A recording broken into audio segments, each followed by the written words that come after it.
15 વર્ષ અગાઉ વરાછા વિસ્તારમાં કારખાનામાં ઘૂસી ફાયરિંગ કરી ₹1,77,000ની લૂંટને અંજામ આપવાના ગુનામાં નાસ્તા ફરતા આરોપીને તમિલનાડુ ખાતેથી દબોચી લેતી સુરત શહેર એસઓજી પોલીસ કમિશનર અનુપમ સિંહ ગેહલોત સુરત નાઓએ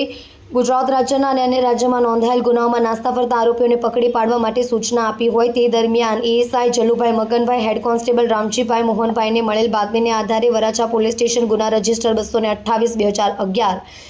ઇબીકો કલમ 307, 394, આર્મ્સ એક્ટની કલમ 25A27 મુજબના ગુનામાં નાસ્તો ફરતો આરોપી રાજેન્દ્ર ઉર્ફે રાજુ તમિલનાડુના તિરુવલ્લુર જિલ્લામાં છુપાઈને બેઠો છે, જેની જાણ થતાં એસઓજી પોલીસ ઇન્સ્પેક્ટર એપી ચૌધરીએ તાત્કાલિક 3 પોલીસ માણસોની ટીમ બનાવી તમિલનાડુને રવાના કરી હતી। જે બાદ એસઓજી ટીમને સ્થાનિક પોલીસની મદદ મેળવી આરોપી રાજેન્દ્ર ઉર્ફે રાજુ દંડપાણી ડાકુઆ રહેવાસી ગુમ્મીડી પુંડી જિલ્લો તિરુવલ્લમ તમિલનાડુવાળાને ઝડપી પાડવામાં આવ્યો છે। તારીખ 26/9/2011ના રોજ સદર ગુનામાં સંડોવાયેલ આરોપીઓ પાવરલૂમ્સ મશીનોના કારખાનામાં ઘૂસી ફરિયાદી પર પિસ્ટલ ટાંકી ટેબલના દરવાજામાંથી ₹1,70,000 અને ફરિયાદીના પાકીટમાંથી 7,000 લઈ લીધા અને ગોળીબાર કર્યું। લોકોનું ટોળું ભેગું થઈ જતાં તેમાંથી એક આરોપીને લોકોએ પકડી પાડી અન્ય આરોપી ભાગી ગયા હતા, જે બાબતે વરાછા પોલીસ સ્ટેશનમાં ગુનો રજીસ્ટર કરવામાં આવ્યો છે। ધવલભાઈ ધાનાણી સાથે જોતા રહો ન્યૂઝ 9 ગુજરાતી।